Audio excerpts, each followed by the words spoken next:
नमस्कार, मी शीतल पटवर्धन. शीतल्स कुकरी या चॅनलमध्ये आपल्या सर्वांचे खूप खूप स्वागत. आज बनवलेला रव्याचा केक किती स्पॉन्जी, त्याचा रंग पहा किती सुंदर आला आहे आणि झालाही परफेक्ट. भाजलासुद्धा किती छान गेला आहे. आज हा केक कसा आणि कशाचा बनवला आहे याची एक गंमत आहे बरं का. सगळ्यांना याचा नक्की उपयोग होईल अशी मला खात्री आहे. तुम्हाला वाटेल, अरे हे काय दाखवत आहेत? तर कारण तर जाणून घ्या.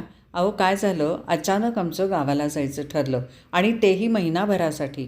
घरात पाहुणे होते. मग काय, अशा वेळी आम्हा बायकांची तारांबळ काय उडते ते आमचं आम्हालाच माहिती. कुठून आणि कशी सुरुवात करू असा प्रश्न पडला. मग आधी काय केलं, उघडला फ्रीज आणि त्यातलं दही, दूध, लोणी हे तर आधी संपवायला लागतं. बाईला द्यायचं एका बाजूला काढून ठेवलं. मग आयडिया केली, नाहीतरी बरोबर काहीतरी खायला घेऊन ठेवायला लागतंच की नाही. म्हणून मग दही दुधापासून केक बनवायचं ठरवलं. त्याच्यासाठी एक पसरट भांडं घेतलं. त्याच्यामध्ये 1 वाटी दूध घातलं, 1 वाटी दही घट्ट घातलं, नंतर 1 वाटी साखर घातली. साखर घालून झाल्यानंतर अर्धी वाटी तूप घातलं. याच्यामध्ये लोणी घातलं तरी चालतं आणि लोणी असलं तर मात्र 1 वाटी घालायचं. थोडंसं मीठ घालायचं चवीला मीठ घातलं की टेस्ट खूप छान येते. आणि हे सगळं एकत्र आपण नीट व्यवस्थित हलवून घेतलं.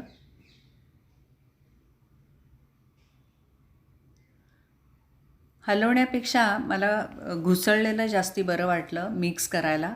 त्यामुळे मग ते नीट मी मिक्स करून घेतलं असं.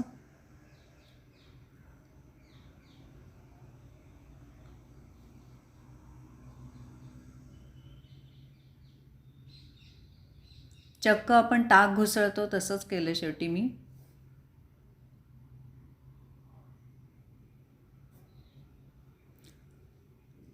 त्यामुळे बॅटर एकदम सगळं स्मूथ छान झालं. इथे एकदम स्मूथ झालेलं बॅटर तुम्हाला दाखवलं आहे. आता त्याच्यानंतर आपण त्याच्यामध्ये 1.5 वाटी रवा घातला.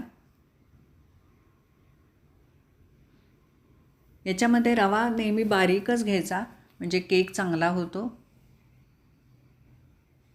आणि किंचित तो भाजून घेतला तरीसुद्धा चालतो.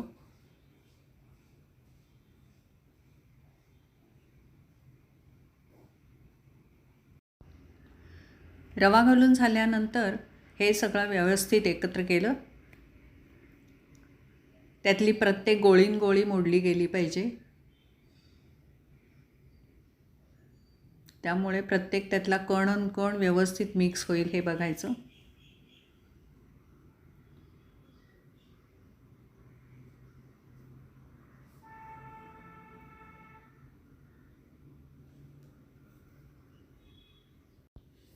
याने करण्यापेक्षा विस्कर घ्यावा असं मनात आलं. त्याच्यामुळे ते घेतलं आणि त्यामुळे प्रत्येक त्यातला कण व्यवस्थित मिक्स होतो. आणि अशा प्रकारे सगळं नीट मिक्स करून घेतलं. नीट मिक्स झालं असं वाटल्यानंतर विस्कर काढून घेतला. आणि नंतर त्याच्यामध्ये आता वासाला आपल्याला काहीतरी घालायला पाहिजे.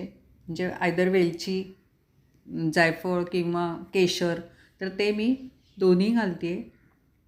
त्याच्यामध्ये आता आपण वेलची पावडर घातलेली बघतो आहे.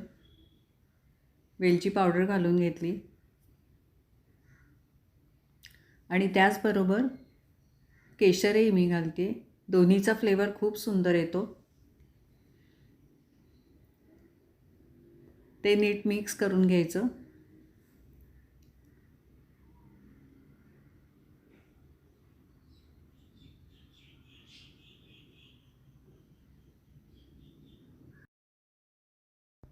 अशा पद्धतीने एकदम परफेक्ट आपलं हे मिश्रण तयार झालं.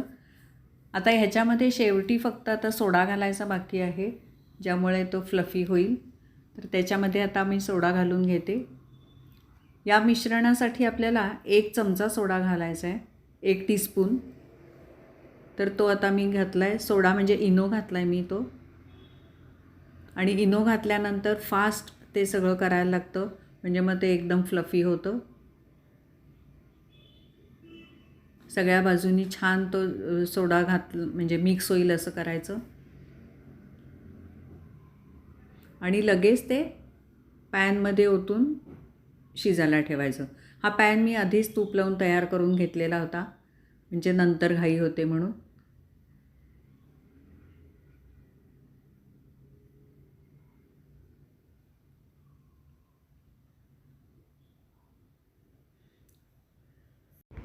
या मिश्रणामध्ये मी वरनं पण केशर घातलं आणि ते पॅन गॅसवर ठेवून दिलं.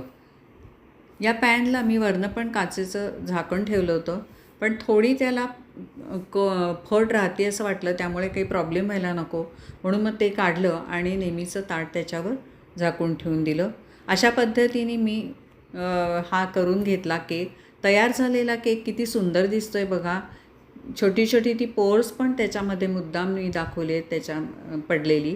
तर असा हा बनवलेला केक आणि आयत्या वेळेचा तुम्हाला कसा वाटला, तुम्हाला ही कल्पना कशी वाटली, हे सगळं संपवण्याकरता मी केलेल्या केकची, तर नक्की सांगा. तुमचे अभिप्राय नक्की द्या आणि ते ऐकायला मला नक्की आवडेल.